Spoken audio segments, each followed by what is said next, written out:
I'm Kai. I'm your intuitive love reader, aka the Mystic Siren.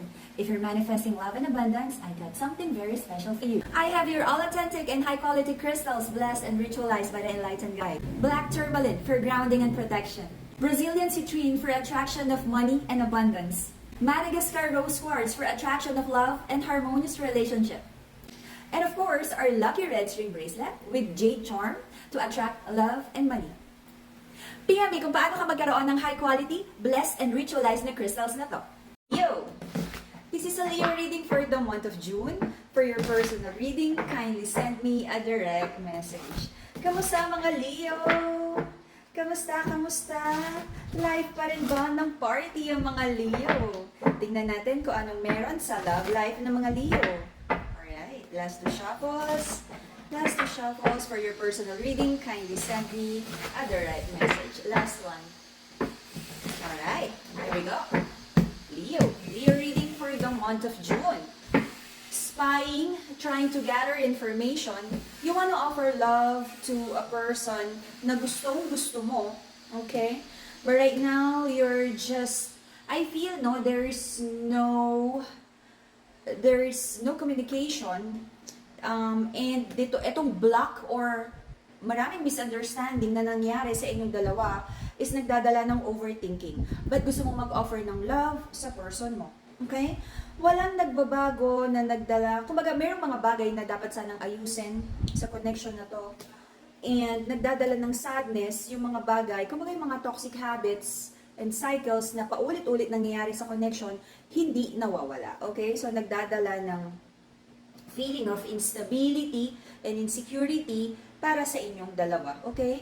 Gusto mo naman ng victory para sa connection na to, hindi pa naman totally nag-walk away, nandyan pa rin. Probably, if hindi kayo nagkikita or nag-uusap right now energetically, no, na parang iniisip nyo pa rin yung isa't isa.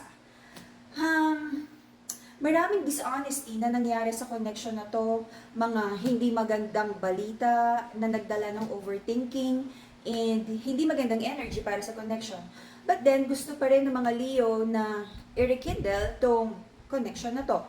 But may fear, yung masculine here, na baka yung empress niya, yung nakikita niyang long-term partner, hindi naman ganon ka-willing na tanggapin yung offer niya pag bumalik siya to reconnect, okay? Or to reconcile. I feel kung ano yung mga ine-expect na pagbabago, hindi naman nagawa yung personal growth here, kaya kumbaga hesitant, no, na bumalik kasi wala namang good news na sasabihin sa partner na, hey, I'm back at nagbago na ako, okay? So right now, there is a decision to avoid conflict at i-rebuild yung dating mga naging plano, yung mga naging planong masaya, alright? Let's see kung anong meron para sa mga Leos. Tignan natin. I-marites natin. Okay. The reason for the reading is moving forward. Kung if this is like a long distance relationship, nagkaroon ng travel to see each other,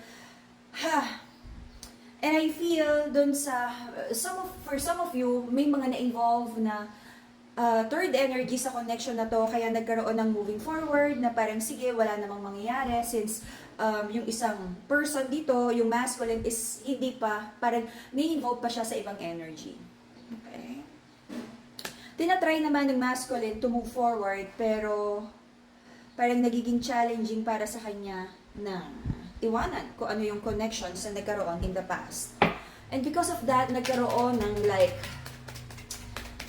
parang naging sobrang emotional, nalungkot, nagalit, na-disappoint because of may mga past connections or may mga the masculine is still connected with some other energies na hindi dapat, but nandun pa rin naman yung willingness to keep this connection.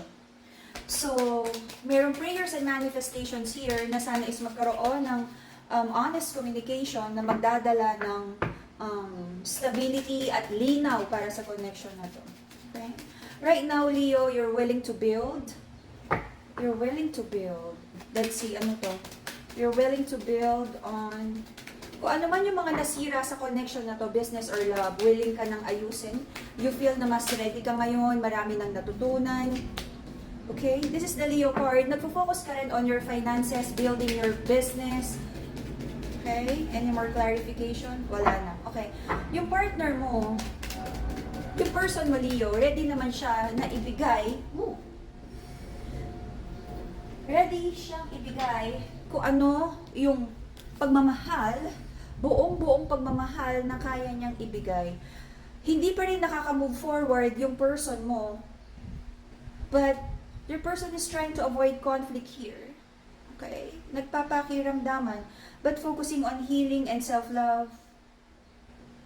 Alright. Sabi ng person mo, Leo, dumaan na rin siya sa mga ganitong challenges. So, ayaw na rin niya. Leo, you are manifesting your wish fulfillment.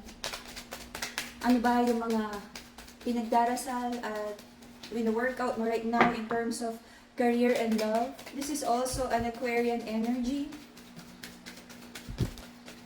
You might also be dealing with an Aries, Cancer, Libra. Okay? So, you feel na yung wish fulfillment mo with the Aquarian energy, meron nga din Cancer, Aries, Leo, okay, na nagwo-walk away na sa'yo. At you feel na parang medyo hopeless na yung reconnection. In the next 3 months, I feel magkakaroon pa rin ng block communication or maraming miscommunication at misunderstanding na magdadala sa'yo ng uncertainty kung ano ba talaga yung, kung dapat pa ba talagang i-work out yung connection na gustong-gusto mo. Okay? Clarify the outcome. Gusto ng mga Leo ng stable, happy family, happy life. So kung ano yung binibuild mo ngayon in terms of finances, bumibili ka ng bahay, ng kotse, mga ipon, investment, lahat yon para dun sa pangarap mo na taong makasama. Okay? But just manage your expectations. Kung ano man yung mga nangyaring hindi maganda in the past, I feel okay, may mga kailangan mo nang ayusin. So, I don't wanna claim this kasi the cards are telling me na maaaring magkaroon ng disappointment at kung kanino kasusugal na magkaroon ng magandang outcome na person from your past, maaari kang masaktan or magkaroon ng possible rejection.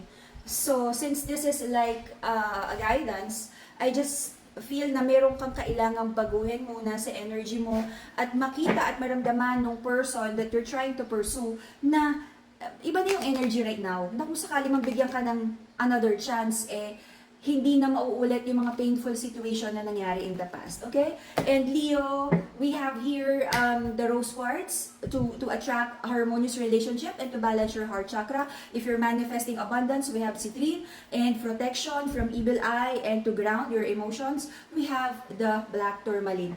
So, yun. May mga kailangan ding mabago. Siyempre, yung person mo, very guarded yan, na nasaktan siya. So, if you're trying to pursue someone, hindi naman yan magja-jump sa situation kung saan nasaktan siya before. Unless, ma-prove mo sa kanya na iba na yung situation na pupuntahan niya or iba na yung energy ng situation if magkaroon ng reconciliation with you. And that would be the Leo reading for the month of June. See you again in a few days for your bonus reading. PM me for your personal reading at kung paano ka magkaroon ng high quality, blessed, and ritualized na crystals. Bye-bye, Leo!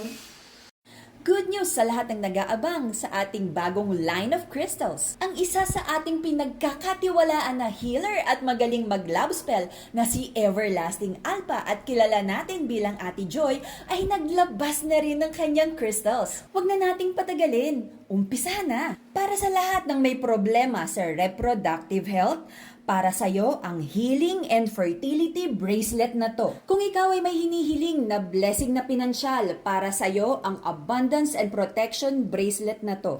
Elephants are known to be wise and strong. Ang Lucky Elephant Bracelet na to ay magdadala sa'yo ng good luck, vitality, and protection. Isa pang pangpaswerte, ang Lucky Money Bracelet na to ay mag-a-attract ng abundance at prosperity sa kung sino mang may suot nito. Ang lahat ng bracelet na to ay na-cleanse at naorasyonan ng ating Everlasting Alpha. PM me kung paano ka magkaroon nito.